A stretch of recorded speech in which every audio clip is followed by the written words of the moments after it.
Saira and I were talking the other day about how it takes a lot, like for us to be able to take a task down to completion, like whatever that task ends up being, right? So, like if you're hiring somebody, if you're submitting an application, if you are terminating someone, if you're whatever it is that you're trying to do, Yeah. it ends up taking up so much more time than you would expect. But a lot of that is because of the number of steps that it takes to even get one task from the beginning to the end. So, like if I was to say, "Hey, Saira, there is an application going in," right? Break that down to me into like how many steps that actually is and how many people you might need to connect. Like, just we don't need to do the whole thing, but just like let's break it down a little bit into like an idea of like how we usually don't think about our tasks. I know, and it's so funny because, like, I think you and I talk about this all the time when we go over job descriptions for research administration, and it's like, it says pre-award will help PIs with applications, right? And that's one sentence. Yeah. And if you don't know research administration, you might see that one sentence and be like, oh, that's cool. That sounds reasonable. But then if you actually do research administration, you know that statement is loaded with micro actions that span across a long period of time if you're lucky, or a very short period of time if you're Right. not. And that it's not one application. It's multiple applications for multiple people to multiple sponsors who have multiple rules and regulations. So it's like you're not just juggling one application with one budget with one person. For a standard NIH R01 deadline, if you have, let's say your portfolio, say 15 PIs, you could be looking at 15 submissions, right? Yeah. And those PIs could also be subcontracts on other investigators' applications at other organizations. So that number could easily go up to 30. So pre-award, I think it sounds really benign, right, and simple until you really get into the meat of it, which is like, does the PI want to have a consultant, right? Is there's going to be a consultant? Is that person employed somewhere else? What kind of paperwork do we have to get? Is there an established process for what documents are needed? Mm-hmm. Oh, wait, you can't list that other person's, home institution as their address. You need something else. You need their personal email address. Now you got to go back. Is their biosketch in the right new NIH Common Form? Are there going to be any errors? Is that person allowed to do research, right? Like, so are they debarred, right? We have to look them up on all the debarment lists. Are they set up at their organization to be able to do research in the first place, right? Exactly. Did you get their facilities, their resources, their equipment? There's conflict of interest stuff you got to fill out. There's all the internal records. There's the internal budgeting, verifying people's salaries, right? Like in the old days when I would do an NIH grant or any grant, the PI would be, I'm the PI, I'm on the grant, and I'm going to have 2 technicians and a fellow and maybe a co-investigator. But usually all of those people were within the same department or same division. Yeah. So I had access to everything, right? It was very easy for me to be able to look up salaries and enter information. Like all that was very transparent. Now, that's not the world we live in anymore. Before, subcontracts were rare, right? When we started, I mean, how many subs did you have? None. Right? Way few. In fact, you had subs, if you had experience with subs, it was considered a plus because there just were not enough. There just weren't that many going on, and there just weren't that many. Yeah. And then they really started to push, translational research and really go outside your own institution, like get broader views. I want to pause you though. I think something else happened then too, because now that we're talking about this, I'm remembering that around that same time was the real push of conversation of what defines a sub-award versus a consultant. Yes. And so during that time, a lot of investigators, when they submitted, were leveraging the idea of a consultant to avoid all of the sub-award paperwork. And that was a whole bunch of policies went into place around that same time that then added these extra layers of complexity that now you have to actually define. So even, of course, like going back to like the subs, when you're talking about, oh, does it have subs? The question becomes is, what are they actually supposed to even be in this? Exactly. And then like that was also the same time when there's a lot of attention on subrecipient monitoring, and it's not enough to just say like, oh yeah, so-and-so is going to be doing something for me. No. You are responsible for that person, right? You are responsible for what they're doing. Are you monitoring their invoices? Are you approving? Like, I remember the stamp when it came out. Oh my God, the stamp! Mm-hmm. And you would walk down to the PI's office and talk about it, and they would physically sign it, right? This is pre-Adobe. So I think that when you really think about pre-award, it comes across the sound like we advertise it as a sentence, but it is an enormous effort. It is tremendous logistical management. It is juggling a million different sponsors with all of their priorities, their sponsor requirements, their compliance requirements, their salary caps and budget limitations and effort caps. Like there's so many different things to be aware of. And I think for newer RAs especially, I mean, like for us, we've been doing this so long, like we kind of just by rote, I think, know what to look for. And I think maybe now with AI, I think there's a lot of really great tools where, RAs can get those announcements kind of read more quickly, but you still have to double check, right? AI hallucinates. It sees things that aren't It really makes there. mistakes. It runs things through its own filter. I think the biggest mistake anyone can make with AI is assume that it's infallible and leverage it and then just be like, oh, I did it through AI, therefore it's good. Therefore it's okay, right? Like AI can make the job easier and can help manage some of these tasks, but it can't replace the contextual information and framework that is necessary to be able to go through some of these things. Well, I think it's kind of funny because when you think about it, you're like, I'm going to save so much time. I'm going to stuff this announcement into AI and save myself all this time. But really, you still have to read it, right? Honestly, maybe it can put it into a nice bullet list for you or a checklist or something, but you still have to make sure it caught everything, right? So there is no way around it. You still have to have some due diligence that you do. And I think there's so much invisible work that when we talk about these activities, that there is an invisible weight, right? That comes along with, did I miss something? Did I read everything? Did I catch it all? And then, because look, I'll admit, right? We've done RFAs before that are special announcements, and there's something tiny buried in somewhere about a special attachment, and it gets missed. And then all of a sudden, you're like, oh my gosh. Now what? You know what I think about that actually, as you said something earlier that I wanted to jump in on, is this idea that we might miss something, right? So this is actually a really interesting hinge point where our job is basically getting this information from the investigator from the beginning. Like in this particular activity, we're just using this one activity as the example. Right, pre-award. We have to talk, and at this point it's not even pre-award, it's simply a single application that is multiplied times 10 that we're doing these activities for, where, right, what we're doing is keeping in communication with primes and subs and the PI and various other people involved. We're making sure we're getting compliance documentation. So there's a lot of our people that we have to keep track of what are the things that we're doing. So the question becomes then first, so moving back to, I'll share the thing first and then go to the question. So the sharing the thing is that if you dump in an announcement into AI, it's going to spit out what we talked about before, which could be problematic. However, what about this idea of saying, okay, we can actually solve for some of these steps by leveraging other tools that are out there? So a good example is Scientify Research, who was a sponsor at the NCURA meeting, who they are building software, and I'm sure, and they're not the only ones, there's other people who do this, they just happen to be the ones who sponsored NCURA this year on that, and they specifically work with the RFAs and kind of how on the algorithm to get the information you actually need so that the information that gets spit out is useful so that you don't have to worry about double checking, right? So the question, and so I think that becomes responsible use of AI, right? So if you don't have that system at your organization, then there's nothing really you can do about it. Right. If you're going to use, Claude or ChatGPT and you dump it in, then great, use your due diligence and go through it. But what organizations can do specifically to help their staff is to provide resources like this that will mine an RFA, pull that information out, share that information, and that in a way that can be trusted by the RAs.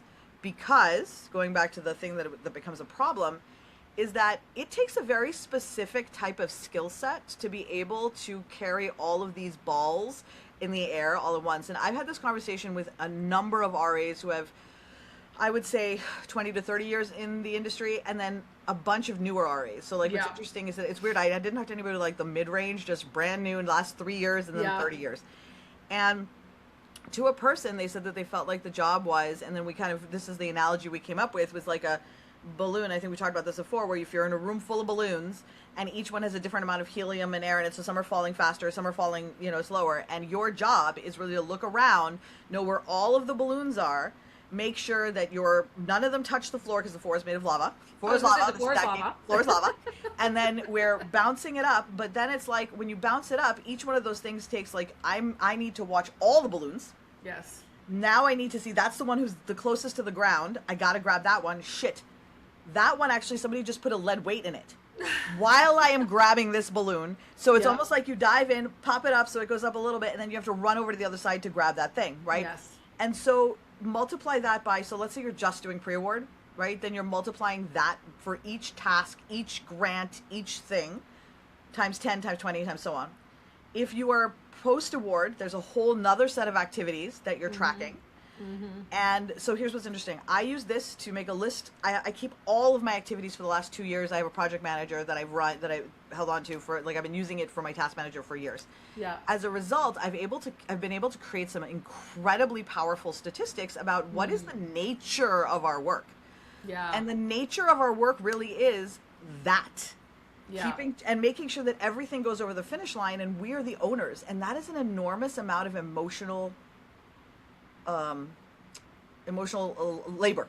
Emotional labor. Yeah, I think it's so true. And I think that, it's such an interesting job, which is probably why I love it so much, because it has a touch of project management, it has a touch of compliance, has a touch of HR, has a touch of finance and accounting, and there's so many different layers to this job that really keep it so engaging and so interesting. But I think that's also why we see such high burnout. Yeah. Because, if you think about the agility mentally that's required to keep track of all those things and make sure you don't drop anything, that's a huge tax on your constitution consistently over a prolonged period of time. I think part of it also is not just like the tax on your thing, but it's all on yourself, but it's also and I've recognized this more often, easier now in myself, like work related stuff, harder in my personal life, but like is this idea that the way we're doing things is working, right? I love that, right? Right. So like over the years I've taught so many classes, and I myself I've experienced this myself, where you and I were talking yesterday about labor cost transfers. This is like a really great conversation, and we're like, oh, we really have to talk about this. So everybody has a deadline for the close of their month, and they got to get all their transfers in and all their things in. Every organization has that. You got to do it. And so Saira and I are talking about, we're stressed out about something, and Saira's stressed out about one set of things, and I'm stressed out about the labor cost transfer deadline that's coming up. And like Saira's telling me what she's stressed out about, but like none of them are the labor cost transfers. And I'm like, I had to stop her, and I was like, Saira, I was like, why aren't you worried about your labor cost transfers? And what did you say, Saira? I said, because I'm done. No, you said because I'm on top of them, actually. But what's interesting is that in that moment, I said to her, you know what? I know I'm exceptionally good at this job, but I find myself being stressed about transfers at the end of the month, and you're not. There's something I'm doing, or you're doing, that I'm not doing. Right. But if you were to have asked me on an average day, is what I'm doing working, I'd say, yeah, I'm able to get through a lot of things. Yes, I'm feeling stressed. It's not until you really talk to somebody about the operationalization and these kinds of things that you realize, oh, my way, it may be working, but like if you've ever injured your back or something, right? And like your back hurts and you're like, and a callus is over, and then you're able to walk and it doesn't hurt, but like you're kind of walking like this, and you get used to the pain, and it's like, it's fine. It's just, I've been in pain for that long, and it's not working. But you just say that it is, or you like think that, I don't know. It's like, yeah, Saira. Oh my God, Saira's a perfect example. So like, that's part of it, is like recognizing that, like, if we're having to keep track of that many things, how are you keeping track of them? Right? Yeah. I think that's the big, how are you keeping track of them, and how are you, because if our goal for like to-do lists and calendars are to ensure that we're living our best life while also doing our work, is that actually contributing to both of those things? Yeah, and I think a lot of times we just feel like showing up means it's working. So I'll give you an example of this. Like, I used to go to the gym, and the doctor told me, like, you need to lose like 50 pounds. I was, I was at a weight that was very unhealthy for me. And in order to lower my cholesterol and whatnot, I had to go to the gym. And so I'm going to the gym, and nothing's happening, right? I'm going all the time. I'm going every 4 days, like 4 days a week, 5 days a week. I'm spending 2 hours there. I'm walking on the treadmill. I'm doing the lift. I'm doing all the things. Nothing's happening. And to me, I'm frustrated because I'm like, I'm showing up. I am doing what I'm supposed to be doing. I'm eating healthy. I'm showing up, and nothing's happening. I'm seeing no changes. Then I go and I see this personal trainer. And mind you, this woman was 74 and could kick my butt. She was amazing. I went 30 minutes for 3 times a week to this woman. In those 30 minutes, she crushed me in the best way possible. And I started to see huge gains. And I thought to myself, how is it that in 30 minutes, this trained professional is able to squeeze out all of this result when I went to the gym for hours a day, double time, 5 to 6 days a week, and saw nothing for months. What is going on? Mm-hmm. She understood the assignment. She had enough training to recognize what I was not doing, right? That walking for an hour is great for mental health and it's great for a lot of things, but that's not what's going to get me to whatever goal I wanted, which was high cardio, HIIT training, get my cholesterol down, whatever. So I think a big part of it is that we get so used to working in this environment of showing up is winning. Showing up means that we're getting the job done, and we ignore the fact that maybe we're not actually getting what we want. Maybe we're not actually feeling like we're accomplishing as much as we are capable of because our tools are outdated. Our processes are habit, not the best process, just the convenient process. So I think that a lot of this comes down to really understanding how you conduct your day-to-day work and really challenge yourself to say, like, just because I'm surviving does not mean I'm thriving. Just because I'm surviving working 60 hours a week doesn't mean it's not possible for me to be content and even more successful in 40 hours a week. How can I improve my efficiencies? And, we hear this all the time. It sounds like a great buzzword. Everybody talks about it, but it's like, how do you really do it? And I think that you make a really good point that number one is I have to put my own, and it's going to come out sounding so obnoxious, but you'll know what I mean. You have to kind of put your ego aside. Yeah. You have to. It's annoying, okay. but you do. It's so annoying. But you have to be okay with saying, maybe there's a better way. Maybe there's a faster way. Because in the end, that's going to benefit me, right? Going to that trainer meant I got all that time back to do other things that I enjoyed, whatever those things were. And I actually found that when I went to see her and I saw such huge progress, it motivated me even more to say, oh, what other areas of my life can I do this? Another example of this is batch cooking. On Sundays, right, I make a huge vat of Mom's Mulligatawny soup. I make a huge batch of Mom's tacos. And that, just spending that 2 hours in the kitchen saves me a week of stress about what am I going to eat for dinner tonight. Because let's face it, the one thing nobody tells you about being a grown-up is your whole life becomes, what are we having for dinner tonight? What for dinner right? tonight? Oh my God. It's like, Saira, so Allie and I, so it's funny. So Allie, is taking over some of the she's working on call, and so she works in the evening. And so we've been trying to, figure out how to do dinners. And for a while, I just kind of took over because of the on-call stuff. Yep. And it was, so much work. So she's like, I'll take over some dinners. Great. So she's taking over some dinners. And a couple of days ago, she goes, so what would you like me to make? And I said, listen, if I have to talk about what we have to make, then I may as well just make it. Yeah, exactly. Because that's the worst part of it, is, thinking about, what do I make? What will somebody like? God, our poor mother. I know. I feel so bad for her now. So I think that a big part of this is really, one, having people in a community that you can talk to. Yeah. Who can you bounce ideas off of and be like, hey, this is how I'm doing it. These are the things I'm struggling with. What are you struggling? Do you struggle with these things? And if you don't, what are you doing? Talk to me about your process. And it's not enough for a person to say, oh, well, I just use Asana. No. Ask them to be specific, right? Shadow them. Watch what they're doing. That small investment of your time can actually yield huge returns for you down the road, because if you can learn a new skill that can shave time off of your day-to-day work, getting hours back is no joke, right? Time is precious and it runs out. I was on vacation with Butch, my husband, and my family this last week, and I'll tell you the one thing I realized. I watched my grown children, all teenagers, kind of walking around doing their own thing, and it felt like just yesterday that I was fully responsible for every single activity, right? Every meal, every wake up, sleep, toothbrushing. Right. And now I'm like, I don't have to do any of that stuff. And I really felt acutely how quickly time goes by. You cannot, it's non-renewable, right? It's use it or lose it, really.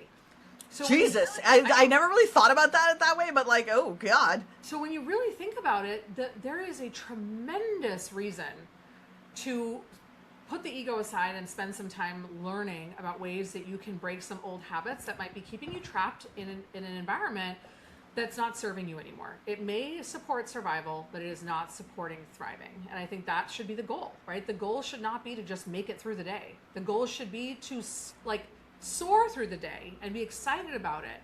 I watched Shark Week, and I watch these guys jump into these huge oceans. Like, they're like, we're in 4,000 feet of water, and they're surrounded by chum and sharks. And I'm like, what are you doing? And these guys are so psyched. They can't wait to get in the water. Most people see a shark, they're running out of the water, right? They love their job. They love it. Love your job, right? And a big part of loving your job and like really just feeling like your days are full and joyful and like fulfilling is to really look at how you can improve your efficiencies and have a life. Get that work-life balance back. Reclaim it, because I think it's possible. But I do think a lot of it is around how do I reduce stress by really evaluating my approach and what can I do better? What can I do differently? Dude, you just hit on so many. So I did not tell my sister to plug it this way, but now that she has plugged my YouTube channel without even realizing it, That's right. Yeah. So I'm gonna say a few things based off this, and I want to share the YouTube channel because everything you said was like gold. The challenge, I think, which you articulated really well, is how do you operationalize these things in life, right? Yeah. And I think there's two things that make it difficult. The first thing that makes it difficult is our mindset.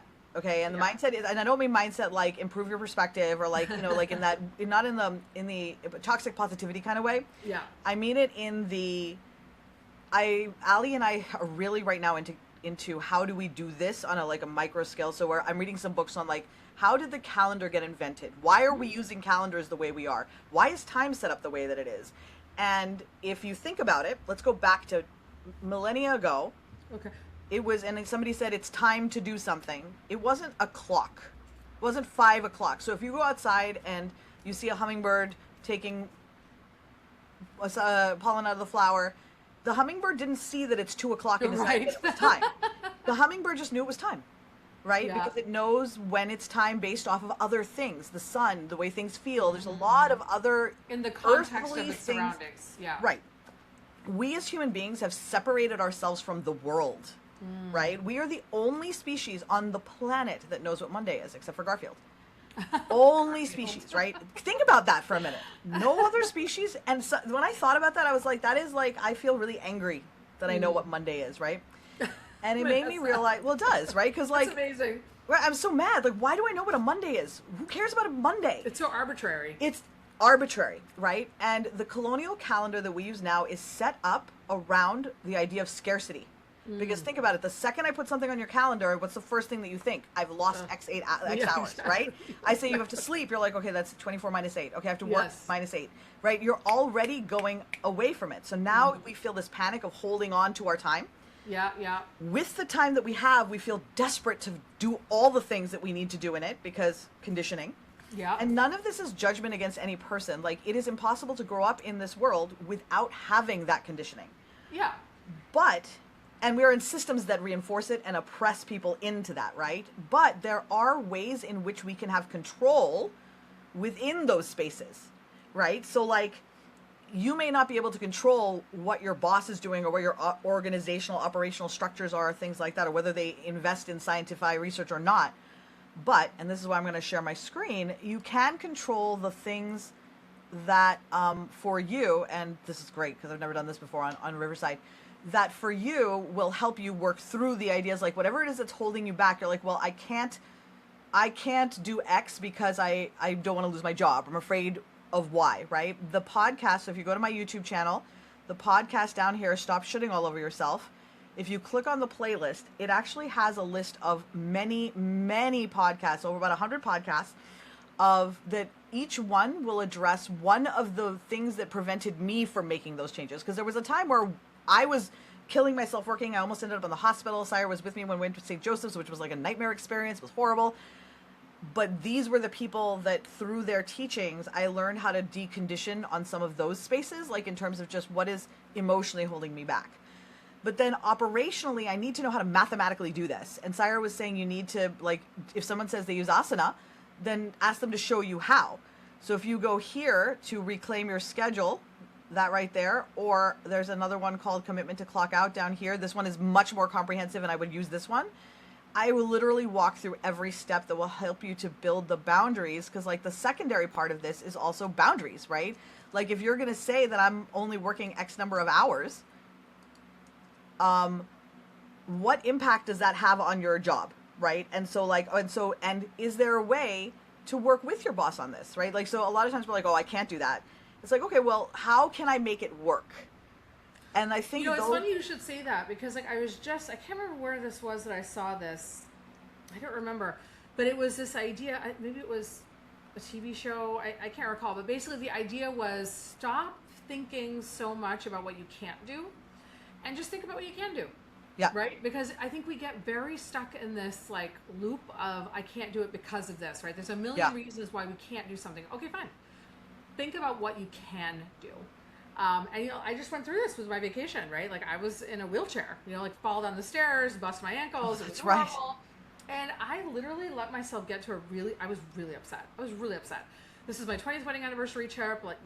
We planned it for 2 years. I was really looking forward to going and spending time on the beach with my family and taking long walks on the beach with my husband. Like I had dreamed up an entire vacation.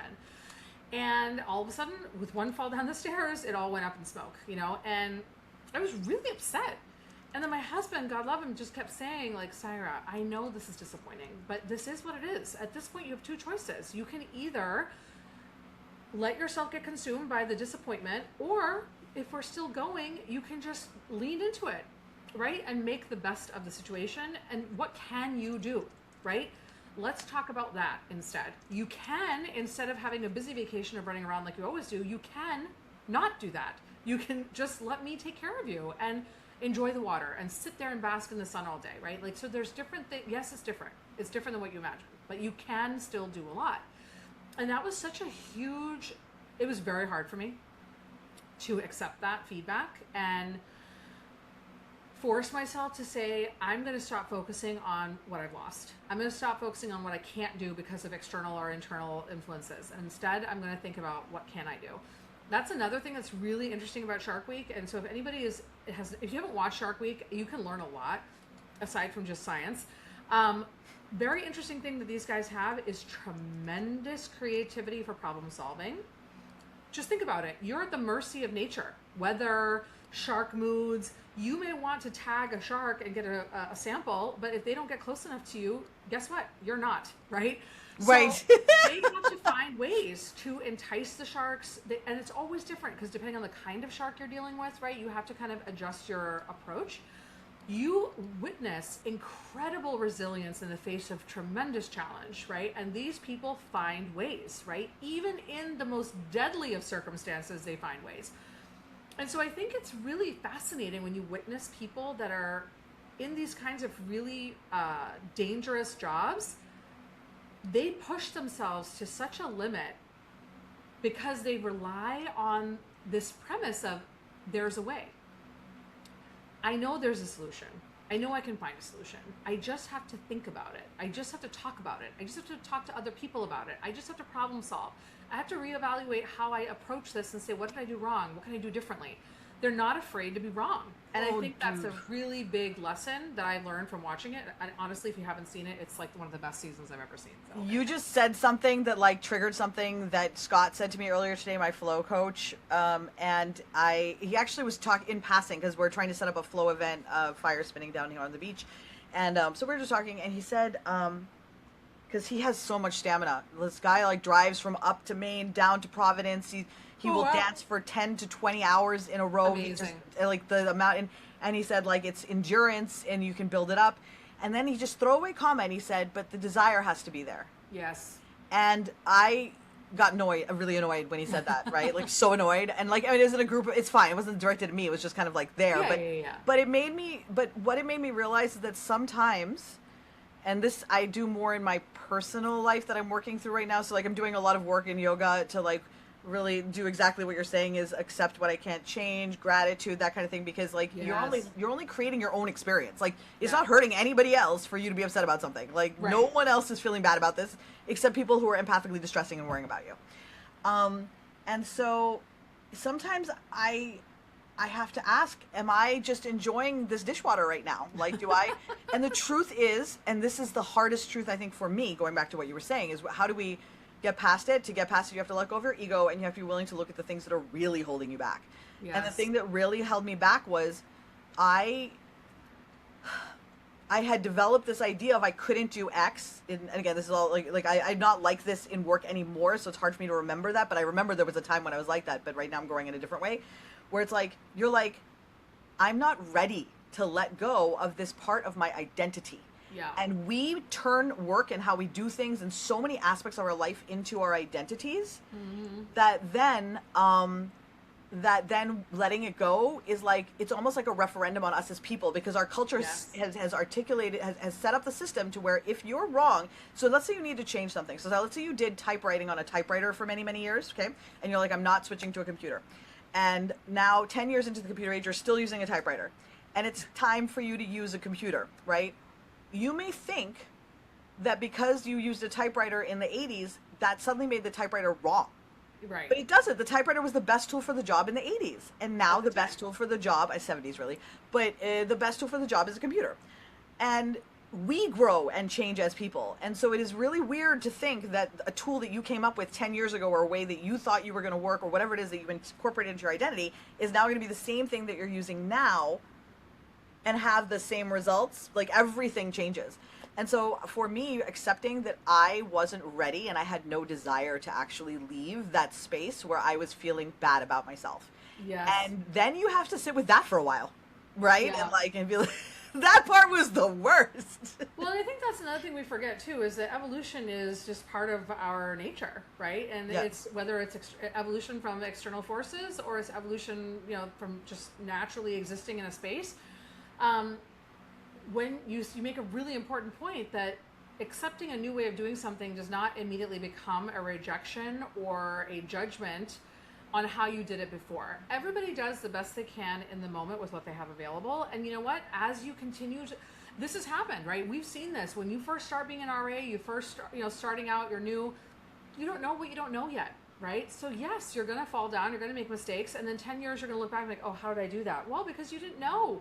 The only way you really learn is because you fall down, right? Because you made a mistake that smacked you so hard in the face, all of a sudden you're like, I will never make that mistake again.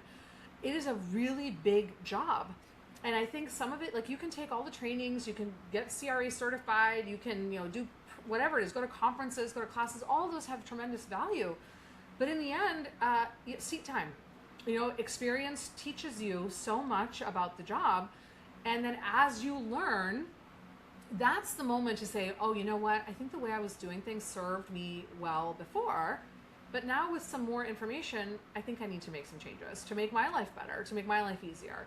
I was like, when I built that whole automated recon, right? The reconciliation tool, I resisted against it myself. I built the thing, right? And I resisted it and looked for every reason that manual work was better. And now that I've been using this recon. Oh my God, that's right. Holy shit, Saira. Yeah.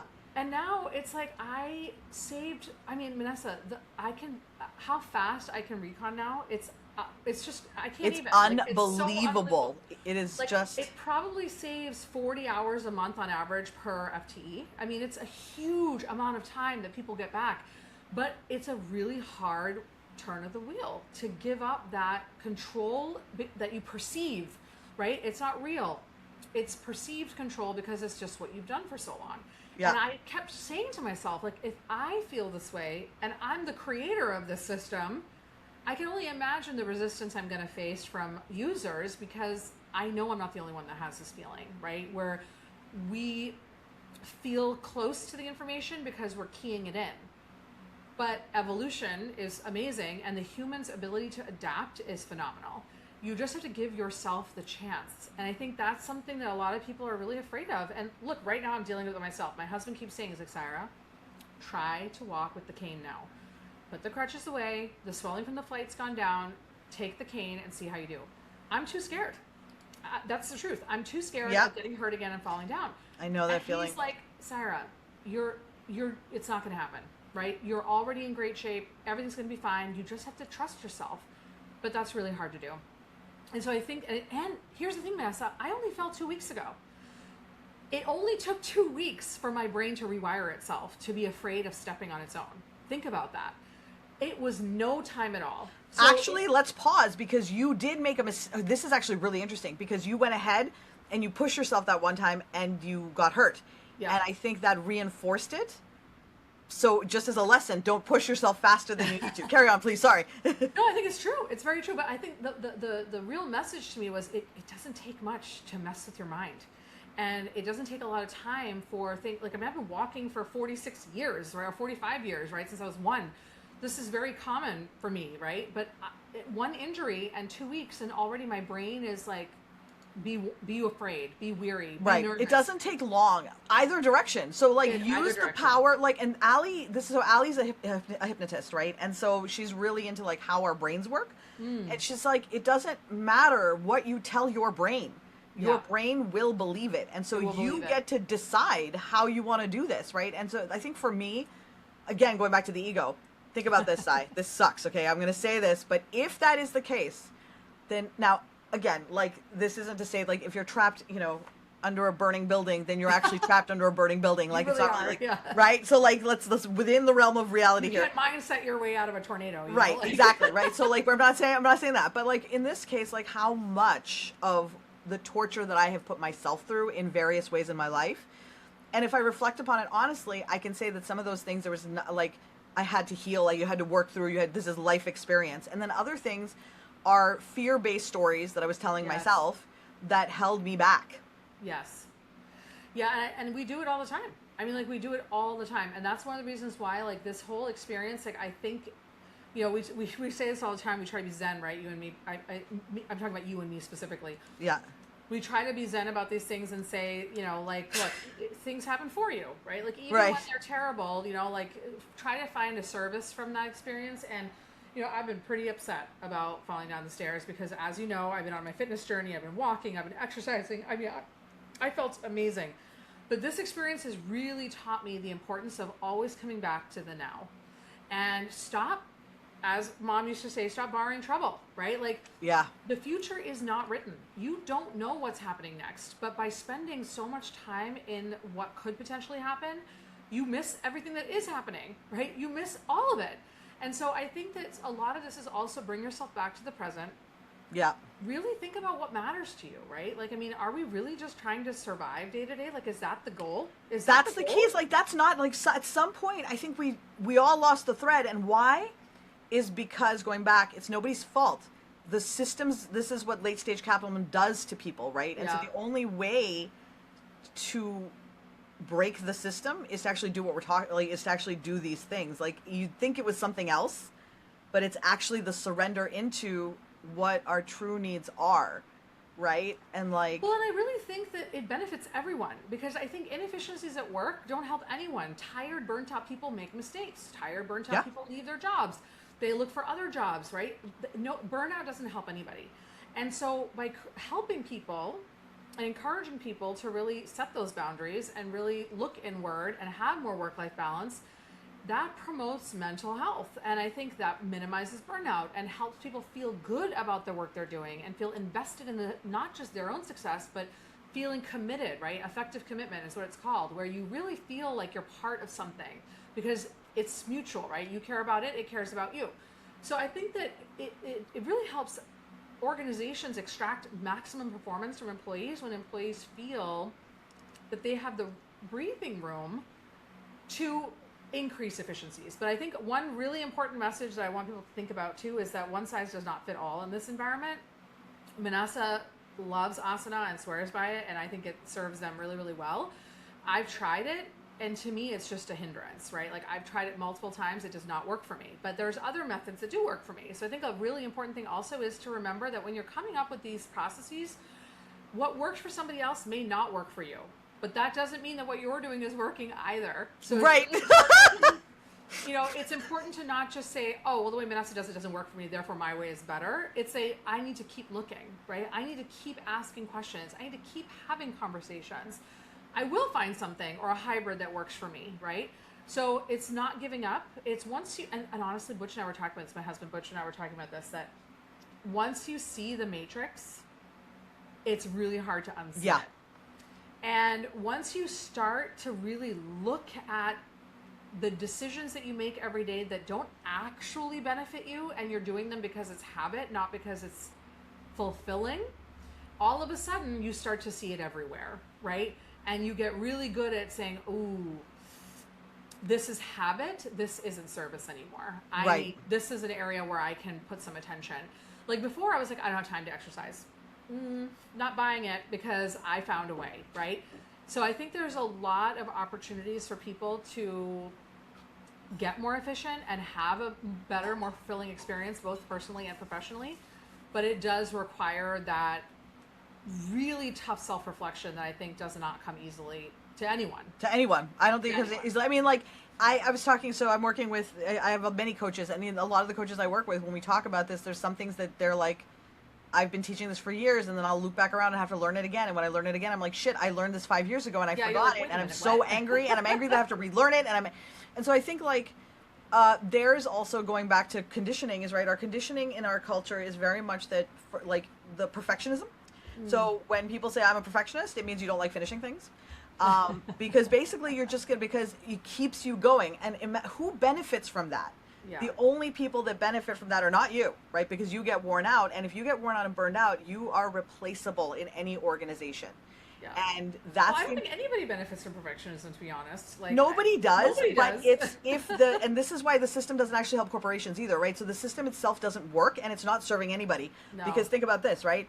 The prevailing ideas of how we are supposed to work as people has been set up. That is what is actually breaking the system because everybody's burning out. No one wants to change how they're engaging with the system on an overall level. And so 5 or 6 years ago, it's why I actually switched the way I approach things to come at it from underneath. Because the more people that change the way they work on the ground, it'll become a bottom-up change. Yeah. And that's why we each have to change our own, because each of us has to find our own motivations. Yes. Each of us has to figure out, why are we going to work? Why am I here? And sometimes people are going to discover they don't want to be here anymore. They want to go work somewhere else.